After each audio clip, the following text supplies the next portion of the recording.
Hello dear viewers, EduDat by Nehra sir welcomes you all. Today in this class we are going to study about the Tudor period. Tudor period started from 1485 and it lasted till 1603. But before starting our class I would like to inform you that please subscribe this channel because we are going to study English literature in depth. Along with English literature, we are studying English vocab and English grammar on the same channel. So please do subscribe it and stay connected with me. So let's start our class. The red rose and white rose were the representative symbols of the house of Tudor. So you can say this type of rose was the symbolic sign of the house of Tudor. And House of Tudor includes Elizabethan era, and its monarchs were Henry VII, Henry VIII, Edward VI, Mary I, and Elizabeth I. And I would like to tell you that we are going to study English literature in a bilingual way. We will be studying in English as well as in Hindi. So let's talk about Thomas Malory. Thomas Malory was born in 1415 and he died in 1471. So as of the identity of Thomas Malory is concerned, it is uncertain because we don't know about the real identities of Thomas Malory. It is till date uncertain, यानी हमें सच में वास्तव में उनकी identity के बारे में नहीं पता है. अब सबसे ज़रूरी बात हम कर लेते हैं. He was the famous author of ली मोटे डार्थर. ली मोटे डार्थर के बहुत ही प्रसिद्ध लेखक के तौर पर इनको जाना जाता है. उनकी बायोग्राफी के बारे में हमें कुछ ज़्यादा पता नहीं है. और ली मोटे डार्थर जो था वो पहला प्रोज अकाउंट था इंग्लिश के अंदर. इससे पहले ली मोटे डार्थर से पहले जितने भी कंपोजिशंस इंग्लिश में हुए वो वर्स में हुए, यानी कि काव्य में हुए. और ये पहला प्रोज अकाउंट था. और ये किसके बारे में था? Rise and fall of the legendary king Arthur. Arthur जो कि एक बहुत महान राजा हुए, उनका उत्थान कैसे हुआ, उनका पतन कैसे हुआ, उस बारे में ली मोटे डार्थर लिखा गया था. और इसके साथ साथ एक राउंड टेबल थी, राउंड टेबल. उस राउंड टेबल पर जितने नाइट्स नोबल्स बैठे थे उनके बारे में ये प्रोज वर्क कंपोज किया गया था थॉमस मैलोरी के द्वारा. और आगे चलते हैं. Its original title was the whole book of King Arthur and his noble knights of the round table. इस होल बुक के बारे में हम डिटेल में स्टडी करेंगे. चलिए एक बार थोड़ा एक इम्पोर्टेंट पॉइंट जान लेते हैं. देखिएगा, जो थॉमस मैलोरी है उनको 19th सेंचुरी से सर थॉमस मैलोरी के नाम से जाना जाता है. Sir Thomas Malory of Newbold Revel in Warwickshire. Warwickshire एक यूरोप के अंदर, इंग्लैंड के अंदर प्लेस है. वहाँ पर न्यू बोल्ड रेवल है. अब ये देखिएगा, ये न्यू बोल्ड रेवल है. और न्यू बोल्ड रेवल एक मैनर हाउस है जिसको पोस्ट मिडाइवल पीरियड में कंस्ट्रक्ट किया गया था, बनवाया गया था. तो वहाँ से संबंधित सर थॉमस मैलोरी को 19th सेंचुरी से जाना जाता है कि ये न्यू बोल्ड ट्रेवल से बिलोंग करते थे. ली मोटे डार्थर के बारे में थोड़ा डिटेल में हम स्टडी कर लेते हैं. एक्चुअल में ली मोटे डार्थर सर थॉमस मैलोरी के द्वारा 1470 में कंप्लीट की गई थी. तो याद रखिएगा 1470 में इसको ऑथर ने कंप्लीट किया था और इसके ऑथर थे थॉमस मैलोरी. और विलियम कैक्सटन, जिसको श्रेय जाता है कि वो पहले प्रिंटिंग मैन थे अपनी हिस्ट्री के अंदर, या फिर कह लीजिए इंग्लैंड के अंदर. तो विलियम कैक्सटन ने इसको पब्लिश किया था 1485 में. इसको राइट किया गया था, कंप्लीट किया गया था 1470 में, और इसको पब्लिश किया गया था 1485 में. और ली मोटे डार्थर का मीनिंग होता है द डेथ ऑफ आर्थर. याद रखिएगा, द डेथ ऑफ आर्थर. ली मोटे D Arthur was originally spelled ली मोटे आर्थर, इसकी ओरिजिनल स्पेलिंग जो थी या ओरिजिनल नेम था वो ये था फ्रेंच में, मिडिल फ्रेंच फॉर, जिसका मीनिंग होता है the death of Arthur. It is a compilation by Sir Thomas Malory of romance tales.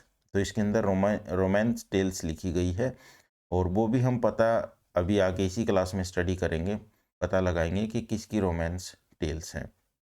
It is about the legendary king Arthur. तो लेजेंडरी किंग आर्थर के बारे में है, और गविनु व्यू, इनके प्रोनाउंसिएशन पे थोड़ा सा ध्यान दीजिएगा, गविनु व्यू, क्योंकि ये फ्रेंच लैंग्वेज से वर्ड लिए गए हैं। तो ये लेजेंडरी किंग आर्थर, गविनु व्यू और लैंसेलोट और नाइट्स के बारे में है, जो कि राउंड टेबल के इर्द गिर्द बैठे हुए थे, उनकी रोमांस टेल्स के बारे में है। The book interprets existing French and English stories about these figures। तो इन सभी फिगर्स के बारे में, चाहे वो फ्रेंच में हो चाहे वो इंग्लिश में हो, उनकी स्टोरीज को इंटरप्रेट्स करती है, उनको ट्रांसलेट करती है with some of Malory's own original material Gareth story. तो इसके अंदर मैलरी का, थॉमस मैलरी का कुछ एक ओरिजिनल मटेरियल भी है, और जिसको कि गैरेथ स्टोरी बोला गया। गैरेथ कौन थे? सर गैरेथ जो थे वो यंगेस्ट सन थे किंग लोट और मोरगोजे के, और ये किंग लोट और मोरगोजे जो थे वो मोनार्क थे ओकनी के। ओकनी जो है वो स्कॉटलैंड के अंदर काउंटी है, स्कॉटलैंड कंट्री के अंदर एक काउंटी है ओकनी, और वहाँ के राजा थे किंग लोट और उनकी रानी थी मोगुजे। तो ये आप ज़रूर माइंड में रखिएगा। इनके सबसे छोटे सन थे सर गरेथ, और सर गरेथ की स्टोरी को मैलरी ने ओरिजिनली ली मोटेड आर्थर में जगह दी है। Let's move on. और ली मोटेड आर्थर की मेन थीम अपनी रहेगी जेलसी, कंपटीशन और revenge. Arthur who was the son of king Uther, और ये अपना रहेगा Pendragon, king Uther Pendragon, but was raised by another family, takes his rightful place as king when as a boy he was able to pull the sword from Excalibur। Excalibur ये होता है, याद रखिएगा, जैसे एक कोई स्टोन होता है, आपने फिल्मों में भी देखा होगा, स्पेशली जो अपनी ओल्ड फिल्म्स हैं उसके अंदर एक्सकैलिबर के अंदर, यानी कि पत्थर के अंदर तलवार है और उसको बाहर निकालना एक्सकैलिबर होता है फ्रॉम द स्टोन। तो पत्थर से जो तलवार निकालने का जब कारनामा ऑर्थर ने कर दिया था, तब उनको राजा घोषित कर दिया गया था। Malory wrote about Arthur in 8 books. तो याद रखिएगा, ये बड़ा इंपॉर्टेंट पॉइंट है कि थॉमस मैलरी ने आर्थर के बारे में 8 पुस्तकों में वर्णन किया है, लेकिन विलियम कैक्सटन ने उनको 21 बुक्स में कन्वर्ट कर दिया, यानी 8 बुक्स को किस में कन्वर्ट कर दिया है? 21 बुक्स में कन्वर्ट कर दिया है। ऑल्दो मैलरी ने सिर्फ ये जो पूरा अपना प्रोज वर्क है वो 8 बुक्स में कंपोज कर दिया था। तो सबसे पहले हम बात कर लेते हैं कि उन 8 बुक्स के अंदर क्या था। तो बुक फर्स्ट के अंदर from the marriage of king Uther in unto या फिर अनटिल कह लीजिए king Arthur that reigned after him and did many battles. यानी कि ये जो बुक 1 है वो किंग उथर से स्टार्ट होती है और किंग आर्थर तक जाती है, जो किंग उथर के बाद में आर्थर आता है और उसने वहाँ पर शासन किया और बहुत सारी लड़ाइयाँ लड़ी। तो ये बुक फर्स्ट के अंदर डिस्क्राइब किया हुआ है। बुक सेकंड की बात करते हैं, the noble tale between King Arthur and Louis and emperor of Rome. इनके जो प्रोनाउंसिएशन है उनको थोड़ा सा ध्यान रखिएगा, क्योंकि जब हम प्रोनाउंस करते हैं, राइट करते हैं, तो उसमें थोड़ा सा डिफरेंस आता है। Basically these are coming from other languages like French, German, Italian. जो सेकंड बुक थी वो नोबल टेल थी किंग आर्थर और लुइस के बारे में, जो कि रोम के एम्परर थे। बुक थर्ड जो है नोबल टेल है सर लॉन्सेलोट ड्यू लेक के बारे में। लॉन्सेलोट ड्यू लेक के बारे में एक नोबल टेल है।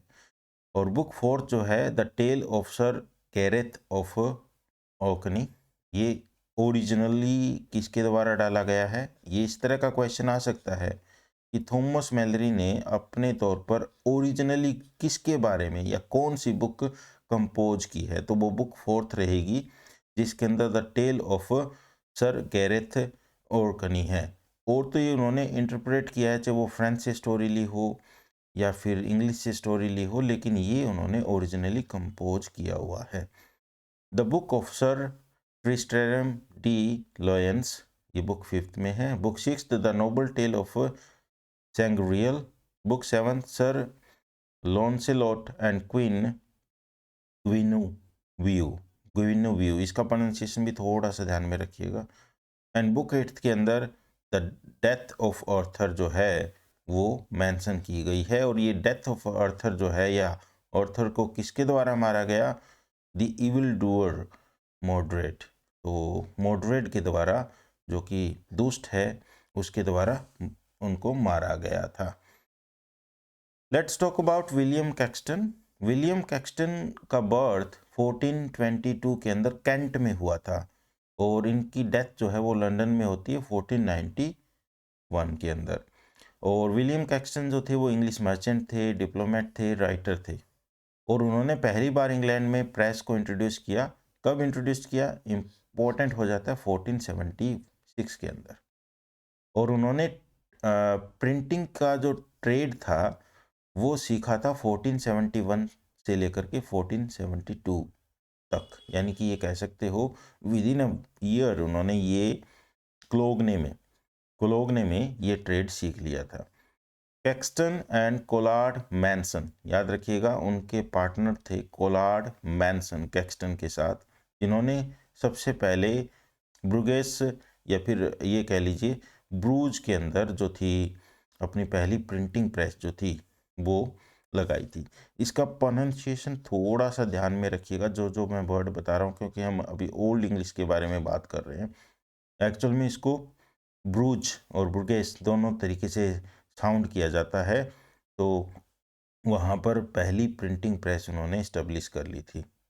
और कैक्सटन की प्रिंटिंग प्रेस का नाम, ये इम्पोर्टेंट है,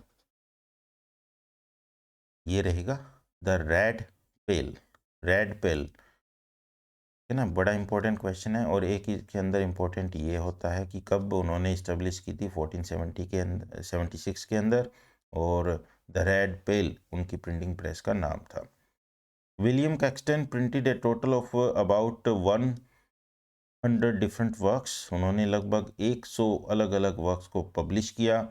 उन्होंने एक्चुअल में 24 बुक्स को जो है ट्रांसलेट करने का काम किया, और उनमें से 23 बुक्स को तो उन्होंने पब्लिश किया, और एक बुक जो है वो किसी और ने पब्लिश की। ठीक है, एक बुक जो है वो कोलार्ड मैनसन के द्वारा पब्लिश की गई।